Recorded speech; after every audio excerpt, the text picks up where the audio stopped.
Thank you very much for your kind introduction. Today's special guest, my good friend, His Excellency Yoma Kiminori, Ambassador of Japan to Bangladesh, my good friend Anando Bhai. I really like to call him Anando Bhai because his Bangla is so good, sometimes better than me. And he has another Japanese identity. He is country representative of JETRO of Japan to Bangladesh, but we consider him as a family member of our ICT family. And Mr. Ahmedul Islam Babu from BASIS and Mr. Sami Ahmed, Managing Director of Startup Bangladesh Limited company, friends from media and friends from Japan, business delegation, academia, and industry representatives. Assalamu alaikum, adab, and very good afternoon to you all. Today we are really happy to host all of our business delegation from Japan.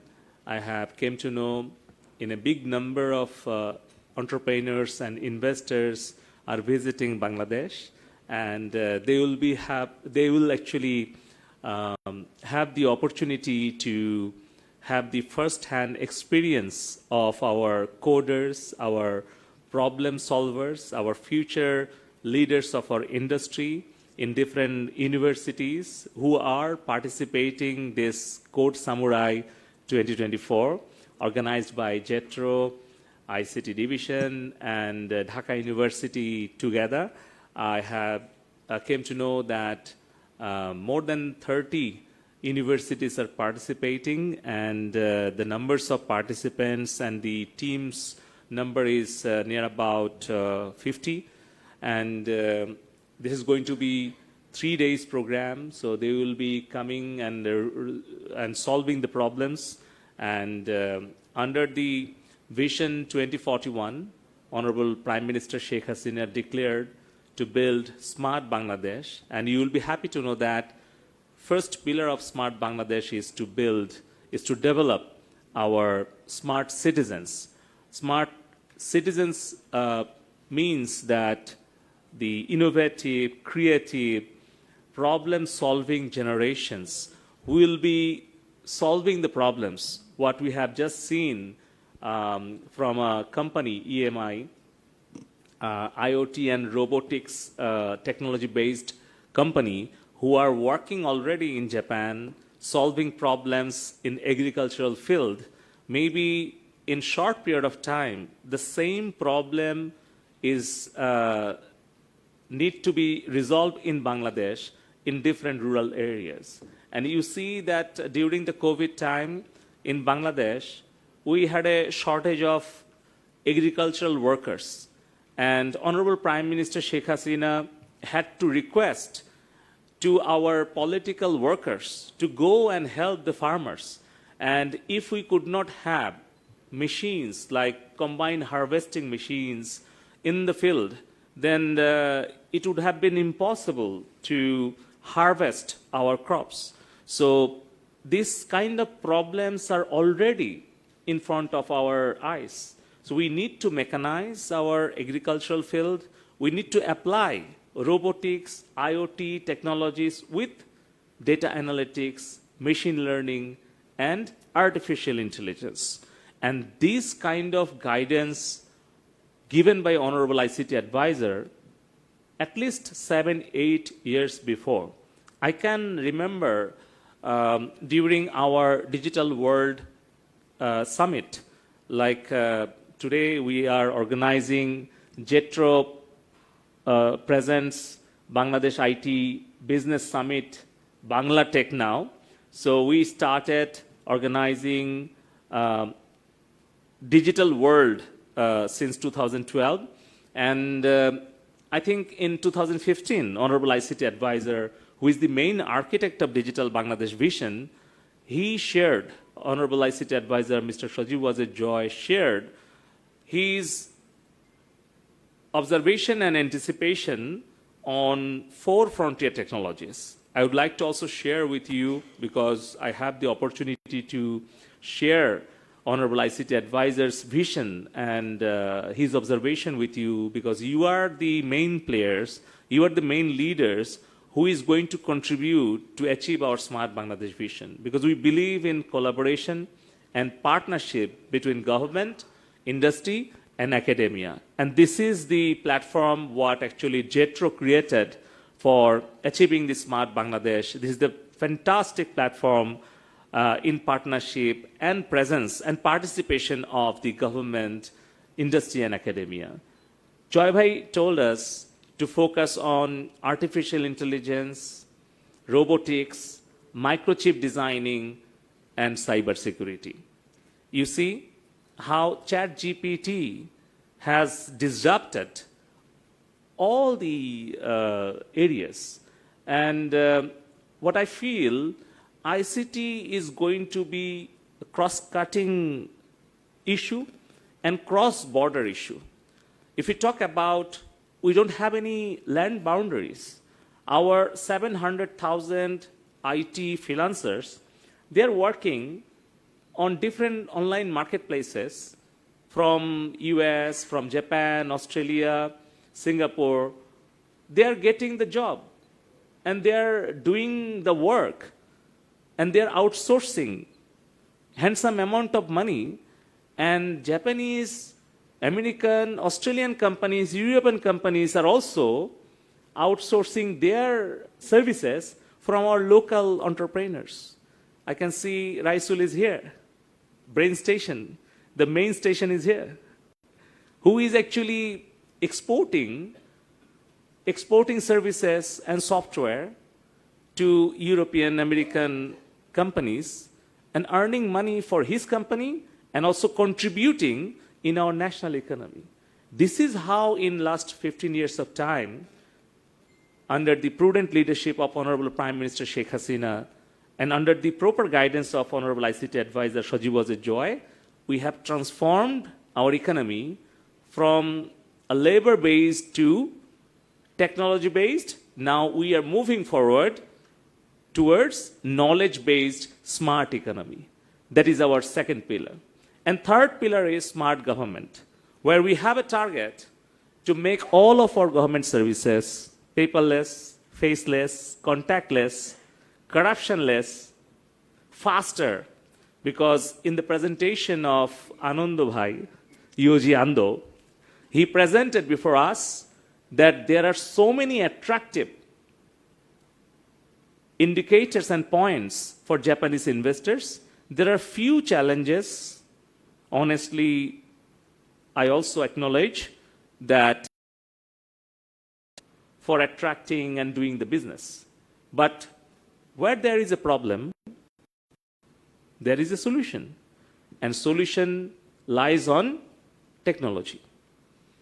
Because there is a saying, I forgot who actually said that, in every crisis lies great opportunities. Maybe Einstein said that. We have actually experienced that during the COVID, when actually Honorable Prime Minister Sheikh Hasina anticipated that there will be a requirement for vaccinate our people. She booked vaccines, even it was registered as a vaccine innovated by the companies. And she paid $200 million. But great challenge and problem came before us, that is how to register, how to manage those different doses and vaccines. And our local software engineers, our in-house programmers of Department of ICT, 5 talented programmers developed vaccine management software Surakha. Maybe here who are local, even the diplomats and the business entrepreneurs who are working in Bangladesh, all 120 million registration done, and all of the doses, all the people actually used that Surakha vaccine management software platform. And it went so well, so seamless, And it shows us that the capacity of our programmers and talented software engineers. I would like to also, this is how actually we would like to provide all of our government services at the fingertips of our citizen. And where huge potential of Japanese private companies, Japanese governmental organizations to contribute in terms of investment, in terms of the technology transfer, in terms of the B2B matchmaking, G2G collaboration. There are so many areas. Ambassador Kiminori already mentioned during the last visit of Honorable Prime Minister Sheikh Hasina. I had the opportunity to be there and signed our first official document, Memorandum of Cooperation on ICT and cybersecurity. And after that signing program, I have seen the interest from the private sector of Japan. Every month we are hosting different companies who are visiting us. The number already presented by Anando Bhai on the screen, but I don't want to mention all the data points or numbers, but I just want to mention you that in recent times, I have seen interest from the Japanese companies in electronics, digital device assembling, manufacturing, software development, and cybersecurity. And also in startups. Mr. Sami Ahmed is going to present before you about the current status of our startups and the potential areas of startups, of investment and having partnership between Japanese companies and Bangladesh companies. I just want to mention that currently we have 2,500 startups, and around 200 startups have been able to raise $1 billion investment from Japan, Singapore, India, and US. And I would like to mention few investment examples. I don't want to disclose the amount because it is not actually good, but SoftBank of Japan invested in bKash. They are contributing to introduce cashless transaction, which is another target of Honorable ICT Advisor under smart economy pillar. Because every transaction we would like to see is cashless and interoperable, where bKash, Nogod, Rocket, Upay, there are like 5-10 players who have actually contributed a lot to make cashless society. And SoftBank of Japan invested in a big amount in bKash. It shows the trust of Japanese investors in Bangladeshi IT companies. And I don't want to share with you in detail, but I can give you an unofficial statement or information about the investment of Marubeni. They have selected already. I have came to know. Where is Marubeni? Okay. So that was the first meeting when Marubeni came to me, and they asked me what are the areas where they should start. And I shared all of our information, data points, and within just less than 1 year, they have selected at least 5 companies, and I'm really happy to know that during our lunch meeting, we discussed many things with Ambassador and the investor of Marubeni. Within short period of time, they're going to officially announce their investment in edutech, health tech, and some frontier technology-based startups.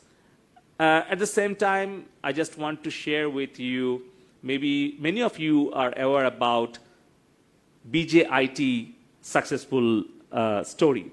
How BJIT started by co-founder of BJIT, Akbar Bhai, with 10 people.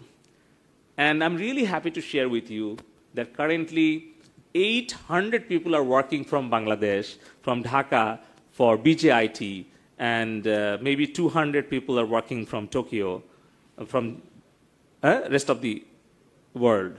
So you see, and already Marubeni invested in BJIT, and they are also searching for new investment.